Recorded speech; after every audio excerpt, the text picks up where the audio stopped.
Damos inicio al debate en Razón de Estado.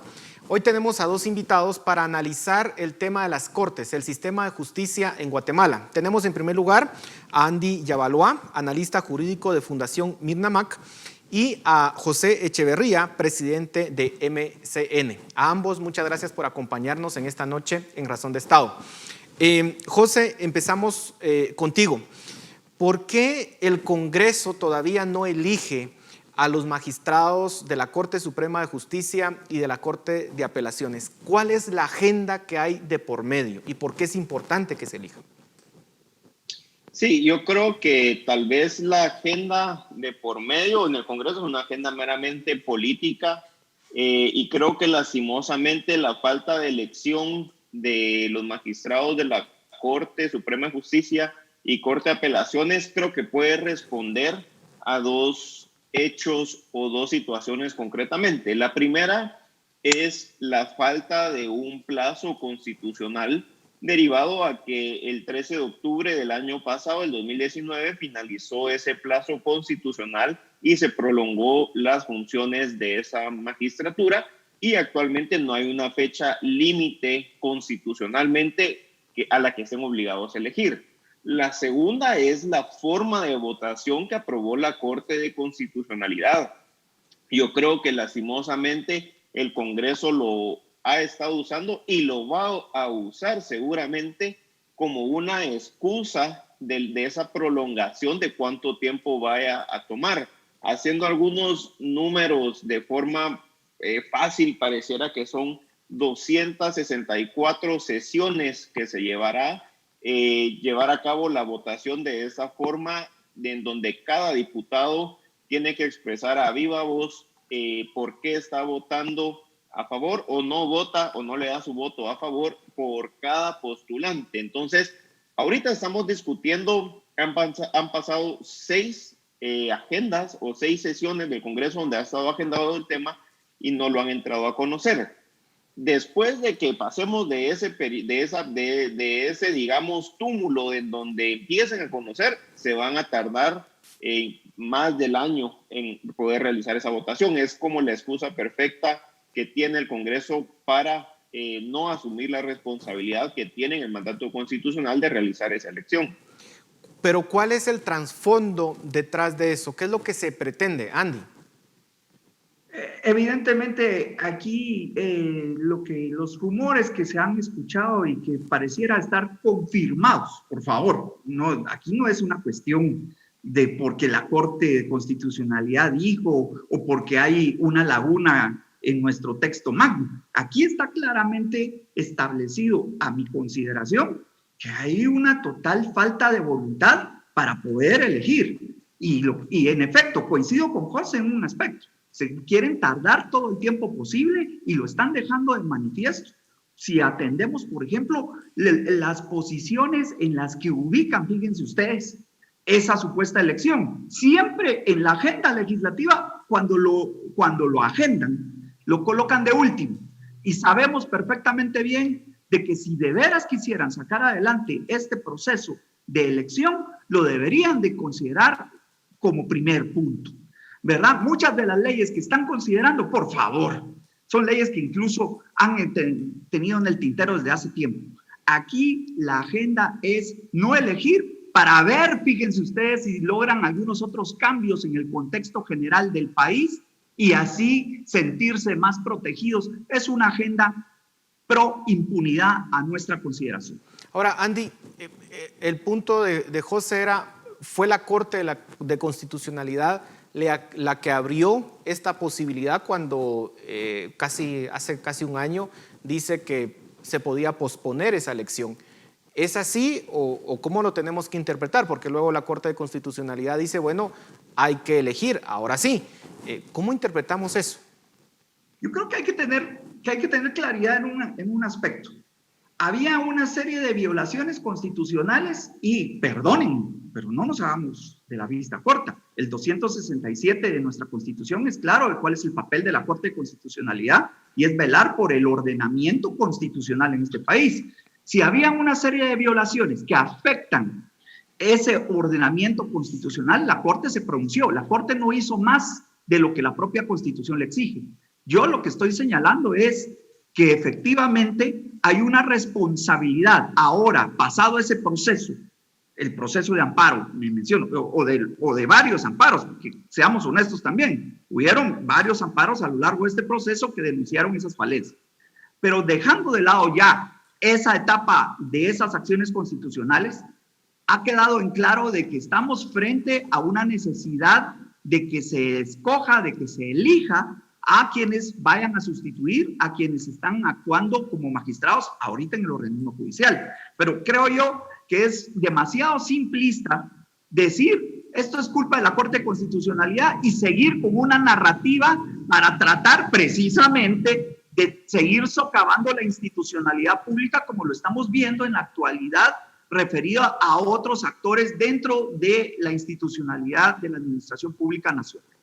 José, Andy dice, bueno, esto es solamente una excusa y además deberíamos de interpretar que realmente lo que está de fondo es que grupos en el Congreso, grupos incluso en el Mariscal Zavala, en realidad están operando para garantizarse impunidad y que están utilizando excusas para eso. ¿Cuál es tu perspectiva al respecto?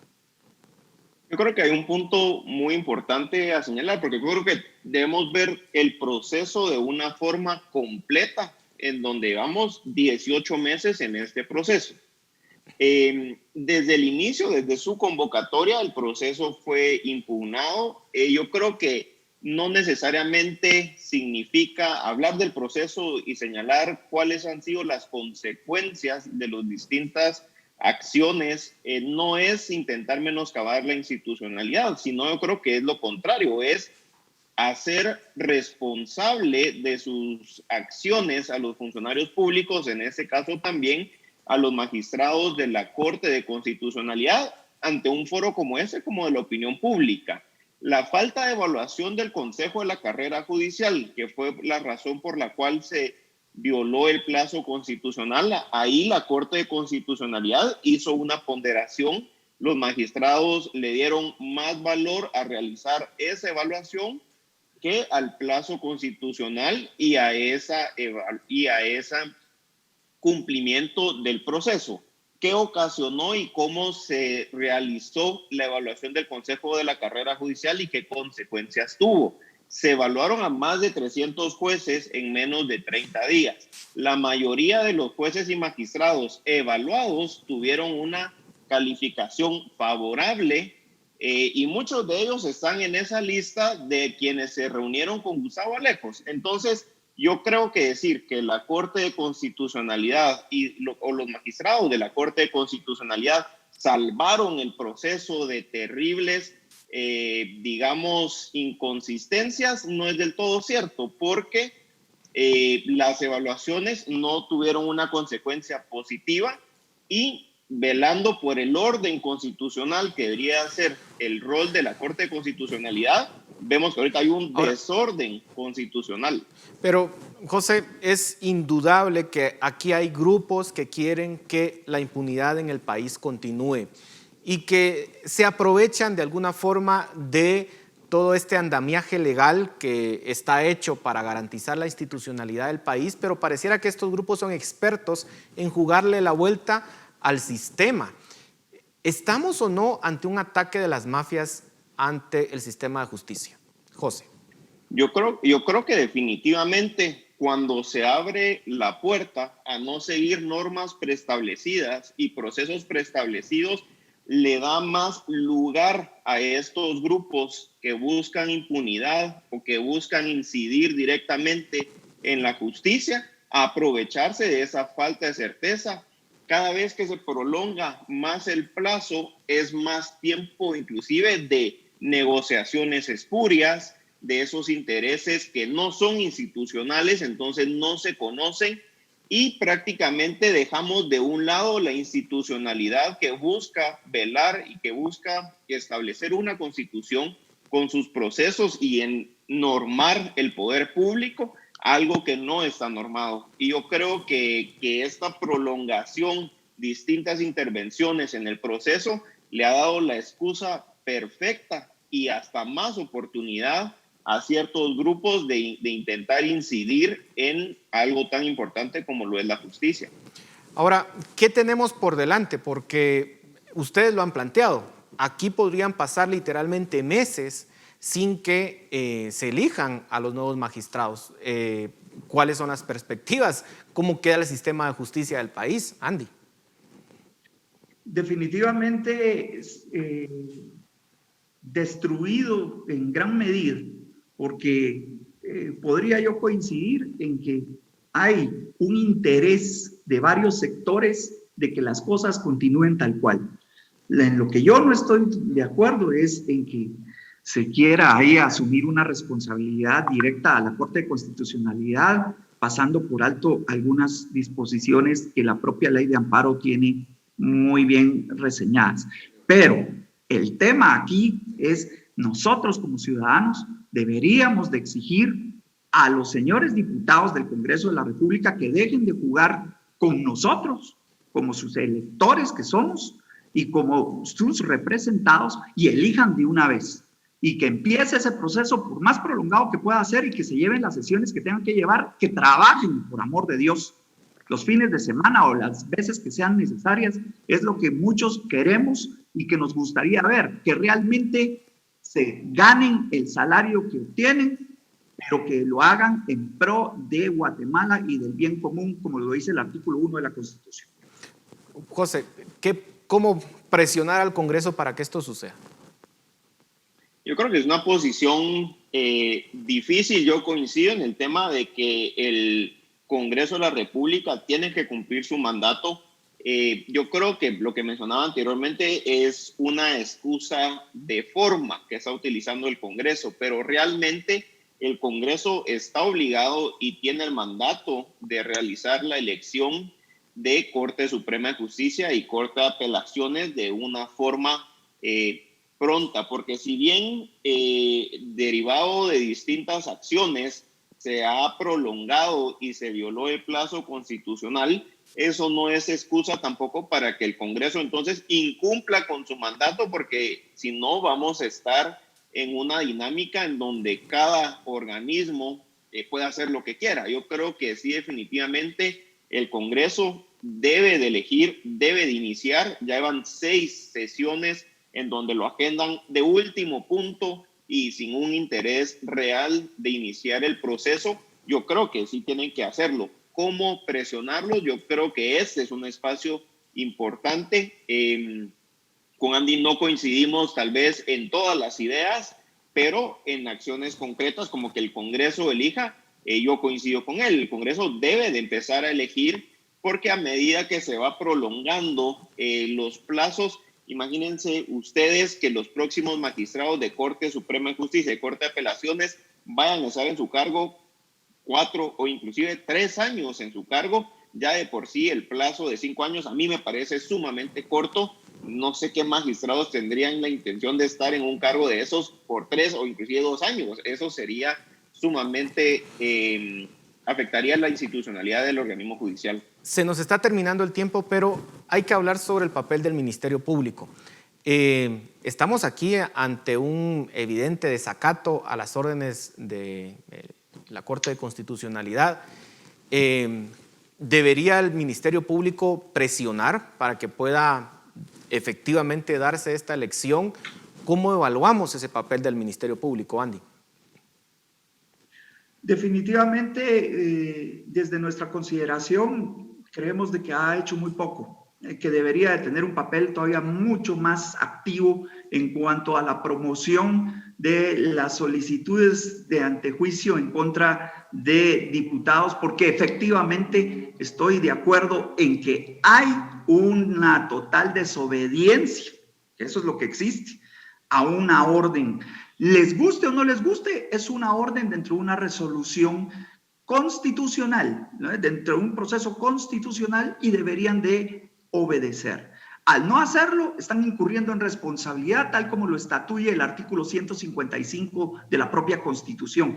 Y el Ministerio Público tiene que actuar con mayor energía, tener mayor presencia, y no solamente salir diciendo como se suele decir, que está vigilante, que está atento y que va a presentar las acciones que en derecho correspondan. Tu análisis al respecto, José, ¿debería el Ministerio Público ser más contundente?